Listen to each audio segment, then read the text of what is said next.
What's going on, everybody? This is MDENT313, and I'm back at y'all with another one. Listen, I want to start off with the very first fight of the day, and that was Joshua Buatsi taking on Callum Smith. And listen, I'm 0-3 in my fight predictions for today, because I had Joshua Buatsi beating Callum Smith, right? And this was before the fight happened. That was my prediction before the fight. But what happened, the fight was extremely entertaining. It was back and forth. Fight ended with the final scorecards being 115-113, if I'm not mistaken. And I'm not mad at the scorecards. I still personally had Buatsi slightly edging the fight. But if you had it for Callum Smith or if you had it a draw, I'm not opposed to that because the fight was back and forth. But I will say this. It was a couple times in that fight where Buatsi really hurt Callum Smith.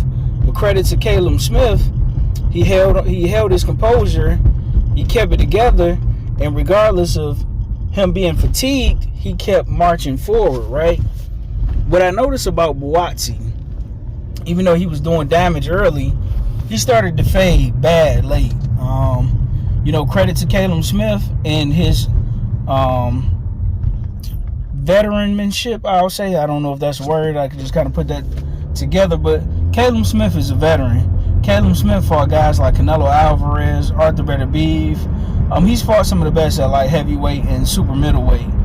No doubt about it, right? Callum Smith is usually, when it comes to the elite level fighter, he's like one or two notches below. And Joshua, I don't know why I called him Joseph, but Joshua Buatsi, he's like right on the cusp of being a very, very good fighter. I don't think he has the attributes and the IQ to be great, but I felt like Callum Smith was ripe for the picking. This was a missed opportunity on Joshua Buatsi's behalf because early on he had this fight under control despite the biased commentary of these DAZN reporters. Buatsi was doing his thing, man, but he just wilted. And Callum Smith, he held on. Callum Smith was smart, conservative his energy. He was smart picking his spots, and Buatsi kept coming forward, but it was almost like he had no definitive game plan of what he wanted to do. And on top of that, other than being aggressive, he had no backup game plan, right? Once Callum Smith, got used to what Joshua Buatsi was doing, he just kind of would take a step to the side here, a step to the side there. He just really wouldn't allow Buatsi to stay in rhythm. When Buatsi would hit him with some good shots, Callum Smith would answer right back, but he'd get out the way. He was a lot more defensively responsible, especially in the back half of the fight.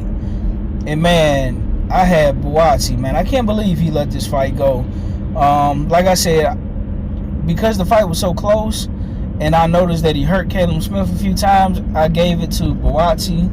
I had it 115-113 for him. The judges saw it differently. I'm not mad at it because this was, like I said, just a missed opportunity. But phenomenal fight, though. I thoroughly enjoyed the fight.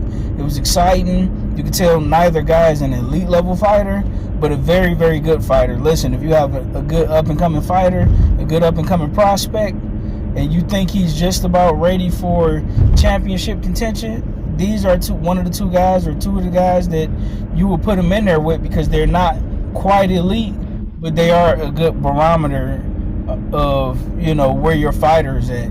Callum Smith, especially with him having a lot of wear and tear on him, you figured Buatsi would have came in there and ran through him, but, ooh, that wasn't the case. Let me know what you guys think in the comment section. Like, share, and subscribe.